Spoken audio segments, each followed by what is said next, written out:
Welcome everyone. This is the Elements on Air, episode 10. 9? 10. 9. Okay, 10. It's episode 10. Episode 10. And we have a special guest. We had one of our daughters here last week, and this week we have our other amazing daughter. She's my stepdaughter, but we're combined family. Hello. So, Montsi, tell us a little bit where you live. North Carolina. Where in North Carolina do you live? Oh, Charlotte. Sorry. And what grade are you in right now? I'm in 7th right now. and we invited her today because we feel that as we get older, as adults, we lose some of the perspective and kind of like the problem solving that younger generation have, and so we get caught up in all of these thoughts, and we get all these ideas about how the world should be. And we had a 3-part series. It was about resilience, and I want to talk a little bit about Montsi. She moved in 7th grade to North Carolina, and not only she has adapted to a different type of curriculum, and but made friends pretty much right away. And obviously, it's the adolescent years and coming into a new environment can be pretty challenging. But this girl has aced it. High five, Montsi. Boom. Hey, just real quick, do you know the one thing that your sister's never said in her whole life, that she uttered these 3 words? I'm in school. Yes, she did. I thought I would never hear that come out of her mouth. Yeah, nor would I.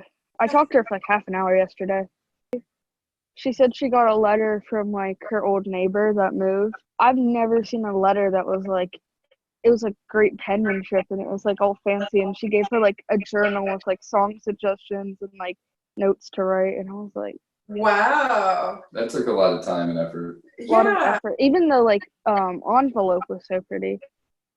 That is a cool thing, because since there's time right now to be artful and to create crafts and things like that, this is probably an outlet for her to send beautiful things to someone else.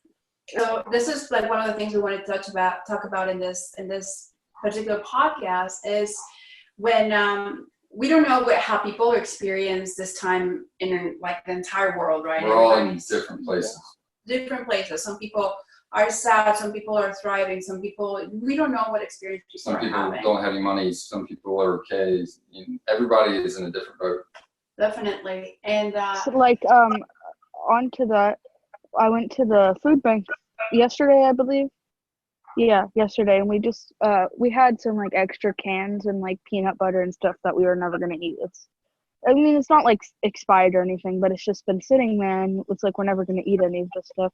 So we just took it up there, and they said like last week, because Wednesdays are the days where they give out all the food.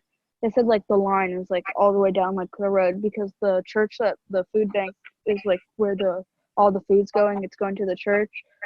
They said that the line is like all the way down the road, and it's like one of the biggest roads in Charlotte.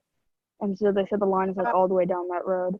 And they said last week some like kid went. They said he was about like 7. He went with like his mom. He only got 2 sweet potatoes.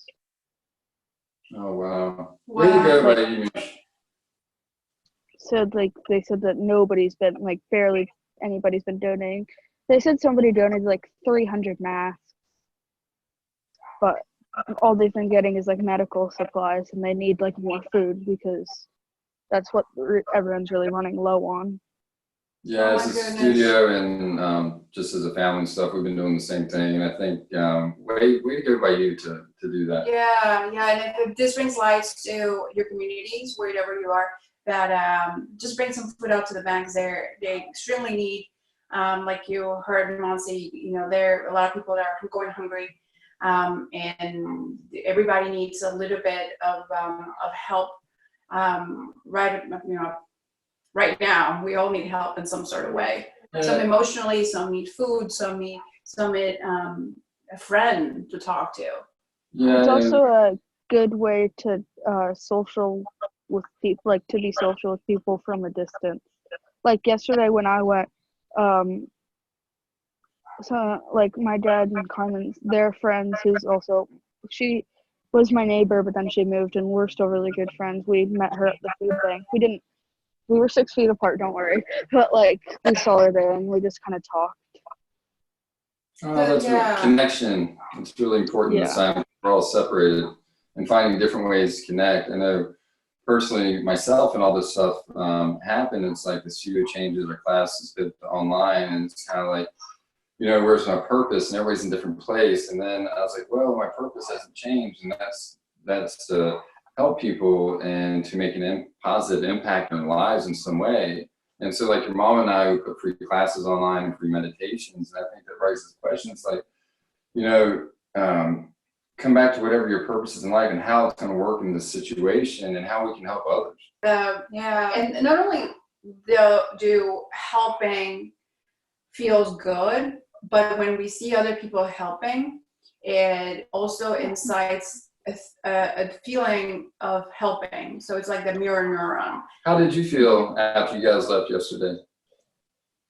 I felt like we were helping people that were less fortunate and were harmed by what's happening a lot worse, that have been affected a lot worse than like I have and other people have. Like I still have food, I still have running water, electricity.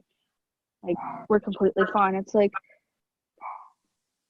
it's kind of like nothing's happened, but at the same time, like something's like affecting the entire world going on. Absolutely. And I do think some people don't understand that you can still go outside. Like I'm gonna go on a walk in like about like 20-30 minutes.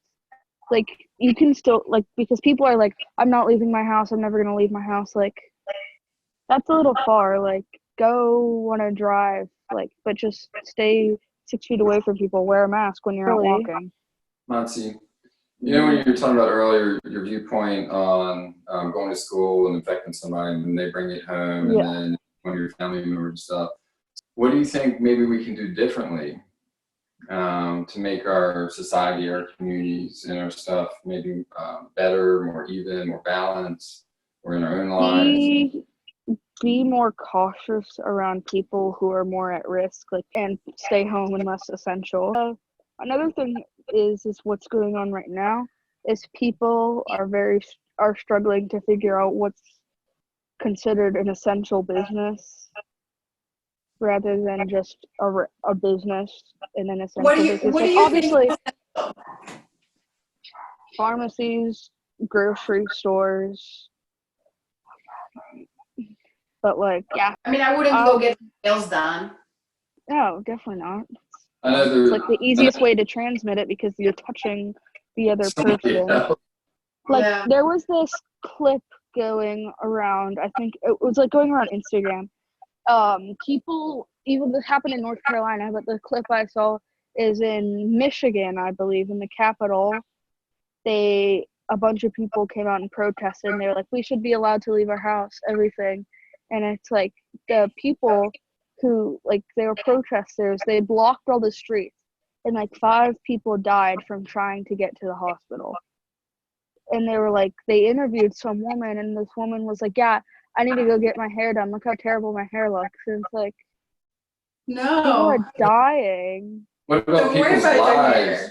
I know we're faced with the question of what was it, May 8th, opening the studio back up because we're thinking putting gyms and boutique studios and that. If that happens, we're in the same viewpoint you are. We're going to keep with our online classes and keep people safe because we think that's more important than.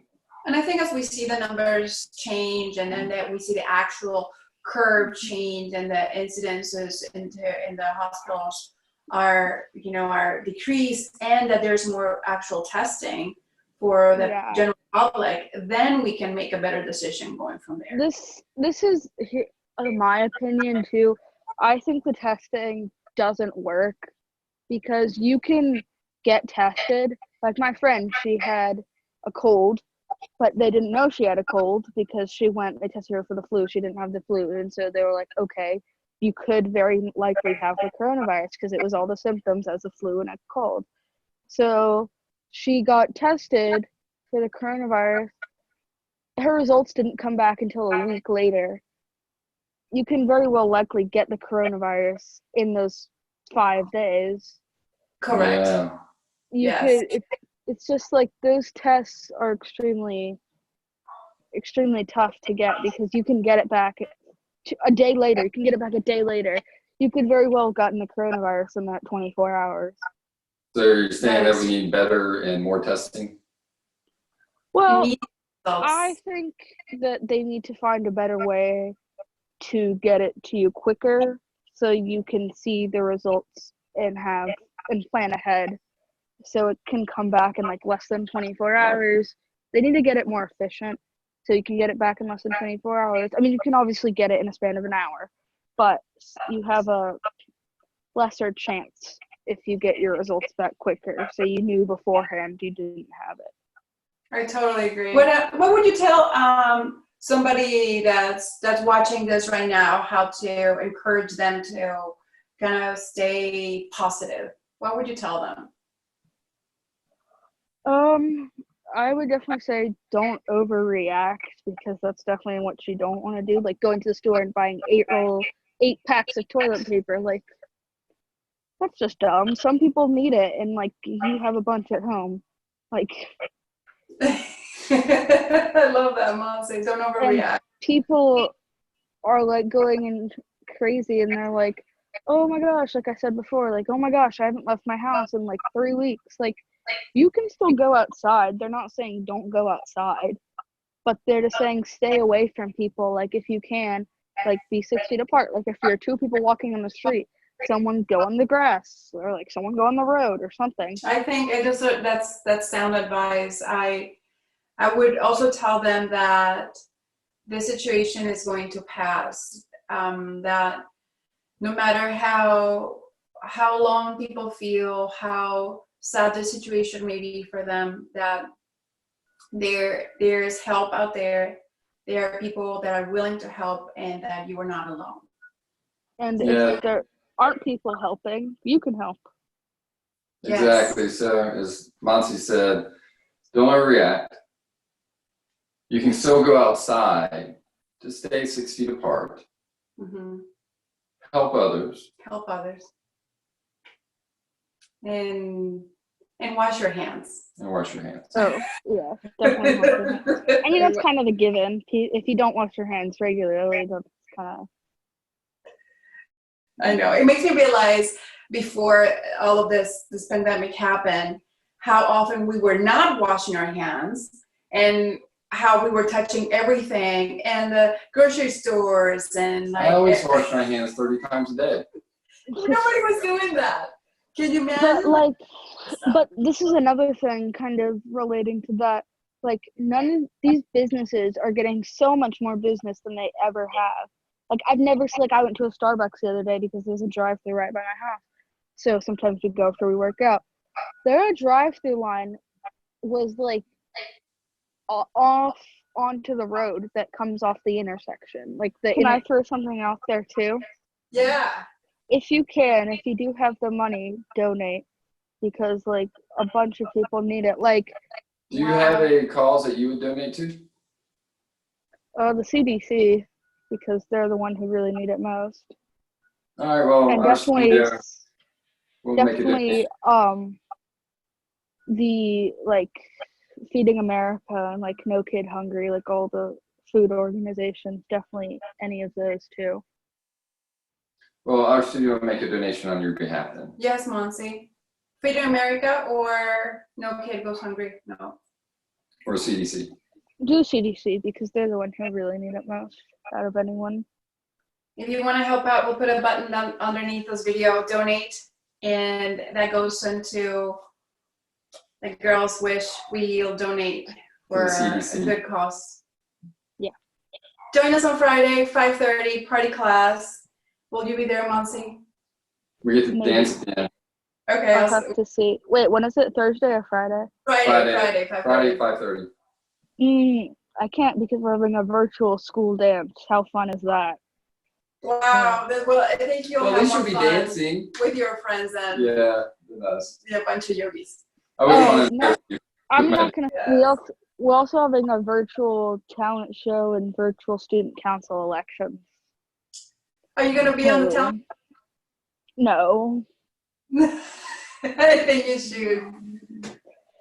Well, I didn't want to do it, and the entry date was like yesterday. That was like the final day, so I didn't really want to make a video campaign for student council either. So Yeah, that takes a lot of work. Tell me about it. Editing this video is a lot of yeah.